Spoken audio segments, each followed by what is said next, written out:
my YouTube channel. I missed you so much. Make sure to like, comment, share, and subscribe so we can hang out every week and have a chat to help you know that you are not alone and that we're all human. And I just want to share what I've been through and my experiences because I think that can be so validating and so important. So this week, I'm going to be exposing the toxic things that people have said to me. And the reason why I'm exposing these and sharing them and talking about them is because it can be so incredibly invalidating to hear these things, and sometimes people say them without even realizing how much harm or how much damage these can be to people, especially people who have experienced trauma, abuse of any form, anything incredibly difficult in their life. And sometimes it can be people's initial reaction to say these things and they don't necessarily understand the impact that it can have, especially in society today. I know it's been quite common that people in society like to victim blame or put the blame on the person who's experiencing toxicity or abuse or trauma. And so I wanted to mention the things that I've personally experienced from personal people in my life, whether that was friends at the time or just people I mutually knew, and how that felt like for me and how that really impacted me in such a negative way during really hard times in my life. And so if you're out there, let me know if you've experienced things like this, how that felt, or kind of your thoughts and feelings on this.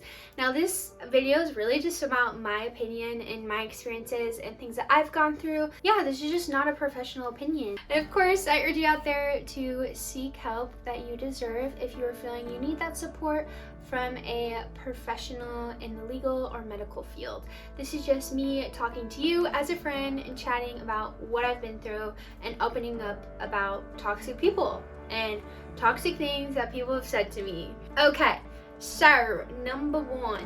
This one is quite common and I see it a lot with a lot of survivors or a lot of people who've experienced traumatic things or toxic people. And that is, I've had people say, "Why didn't you leave?" Now, some people may think, oh, that's not something, harmful or toxic to say. But it really is, because that statement, why didn't you? Why didn't you, as the person who went through the abuse or the trauma, why didn't you leave? Yeah, I just think the focus needs to be on the abuser, the perpetrator, or the toxic person, because they need to be held accountable for their incredibly toxic and harmful behaviors. And so it should be on them, not why didn't this person leave. It should be, why did this person abuse this person? Why are they getting away with this? Like, the focus should be on them, point blank, period. Because that can be really invalidating. And there's a list long of reasons that I have shared in my videos on why I, in my personal experience, didn't leave an abusive relationship, because it took me a year to plan, because you have to. When somebody's threatening you, harming you, manipulating you, there's a list long of reasons, and I'm gonna leave it up to that because you can watch my other videos about that. This one is another one. This one's number 2, and this is, what did you do to make them react that way? Now this is another statement or a question that is victim blaming the person who's experienced trauma or going through abuse or toxicity.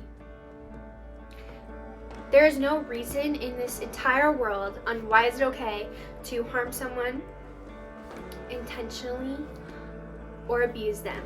Okay, there is no reason on why that is okay. Therefore, that statement or question should be deleted, okay?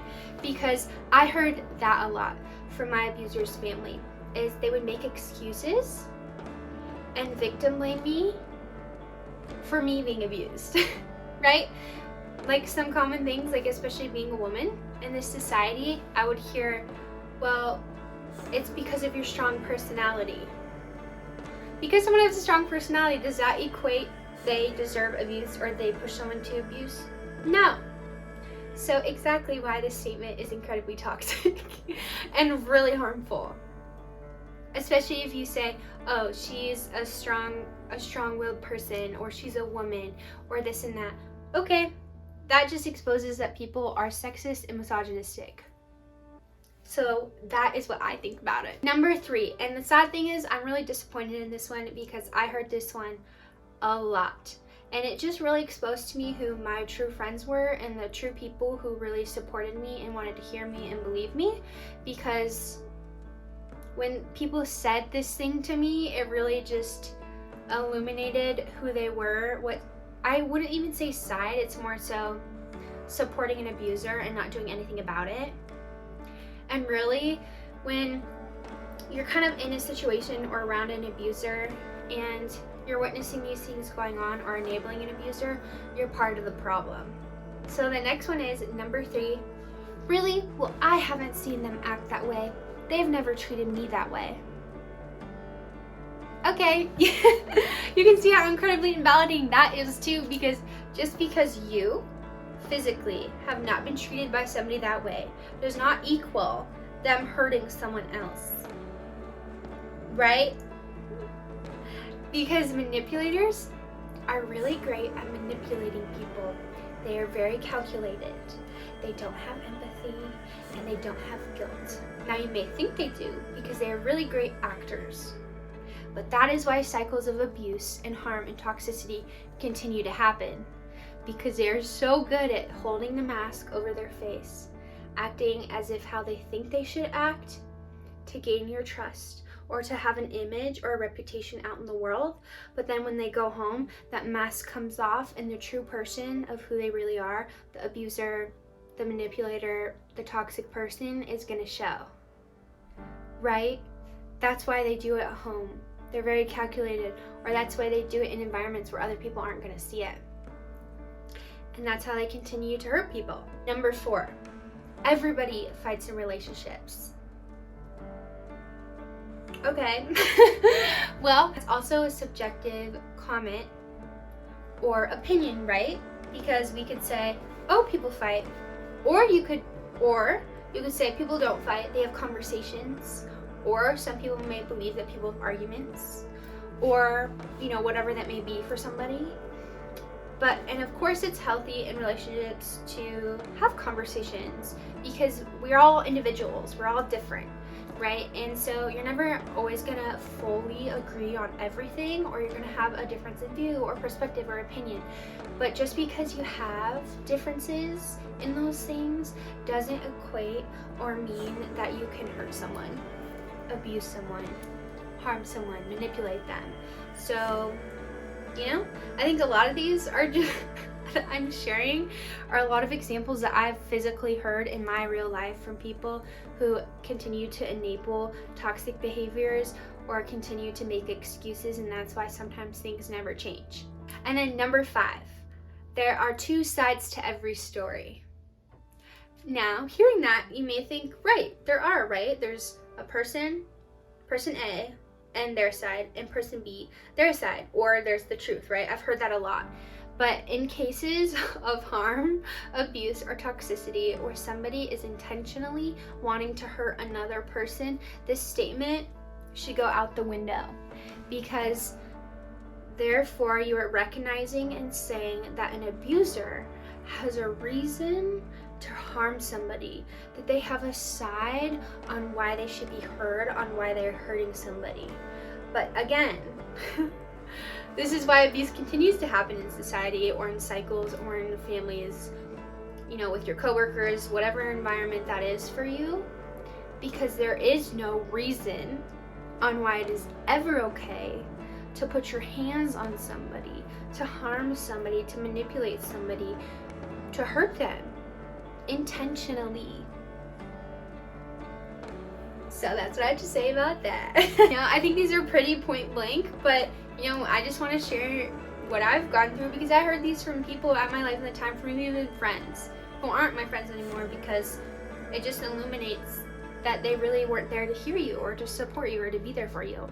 And healthy friends should support you and believe you and hear you out and understand you. Now, number 6. This one was incredibly damaging for me at the time because I was in such a vulnerable state, and I had really just tried to find my voice and to speak up about this.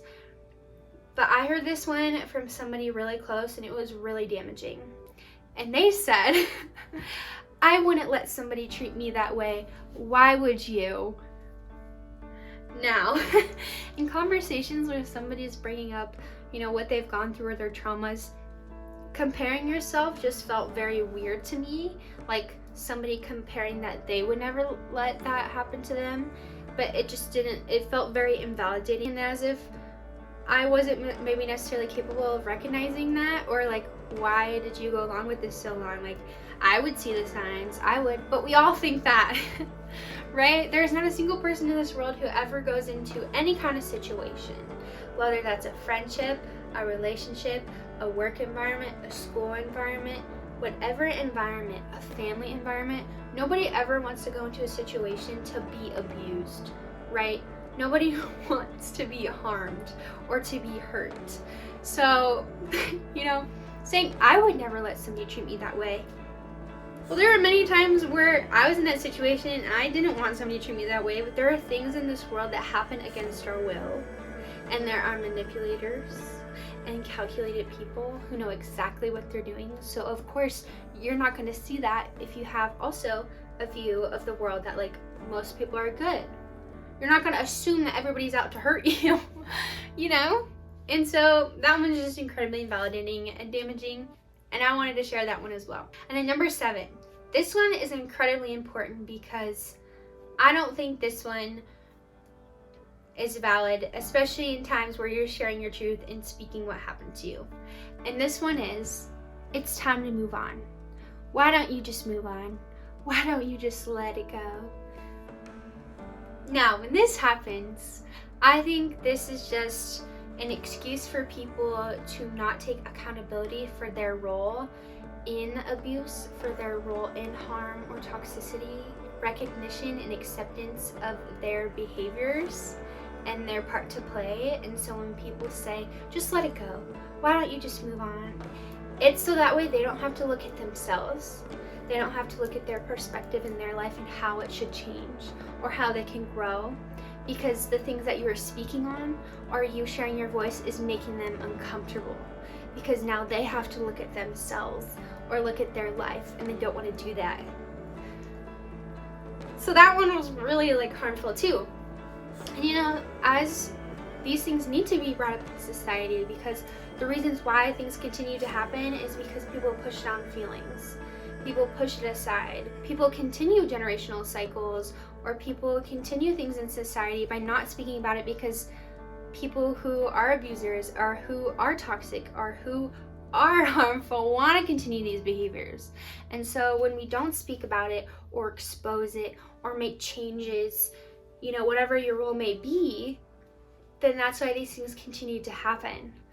And so, of course, when you're speaking up about the truth and about really incredibly difficult things that happen to you, there are going to be people who are triggered by it or who say things like that to you because they don't want to look at themselves. This one I heard from a really close friend at the time, and this one's number 8 for me, and it is, why didn't you say anything? Was it really that bad? You never told anyone. Now just think about it for a second. Now there are a list long of reasons that I could also bring up of why I didn't say anything, because when you're in harmful situations, there are people who want to physically harm you in many different forms, emotionally harm you, threaten to do many, many things, and of course you don't want to be harmed. Nobody wants to be harmed. And on top of that, there's this thing of society, right, of what I've seen in certain situations where there are feelings of shame, of guilt, of not being believed or heard. And when you grow up in a society where there are examples of abusers or harmful people, getting away with these behaviors even after somebody comes up to speak their truth and they aren't believed, or they aren't given the recognition, or people aren't accepting or recognizing the toxic behaviors that needs to be changed in abusers or toxic people, there is a reason why people don't feel safe in sharing what really happened to them. And there are so many things that I could go into that, but I think that's pretty clear, right? It's also to survive. You're in survival mode when you're in bad or toxic situations or around toxic people. And one last one that I wanted to mention that I didn't even realize that I, would even say to people, like, you're so strong, or you're so much stronger. But when you're saying you're so much stronger because of what happened to you, and I didn't realize this, but it's really giving credit to the person who hurt you, to be like, oh, without them, you wouldn't be strong. But really, you were strong, right? Like, I remember even my younger self, before I went through incredibly difficult things, I was strong before then, right? So those are just a few things that I remember hearing and how they felt like for me, and it could feel very lonely and like you're not believed, or that people don't want to support you, or that they're victim blaming you, or they're not giving accountability where it is deserved on toxic behaviors. And so I want to keep sharing my voice and things that I've been through, or things that some people don't speak about, because it needs to be spoken about and shared about for things to change, and for us out there to feel validated and heard, and to know that we aren't alone, and that it should be normalized to speak about these things, because otherwise things wouldn't change and things would continue to happen. So I appreciate you so much for hanging out with me today and for having a safe space to chat, and I hope this let you know that you're not alone and to feel validated. Of course, my Instagram DMs are always open. I always respond to you and reach out to me. I hope you have a beautiful day, and I appreciate each and every one of you so much.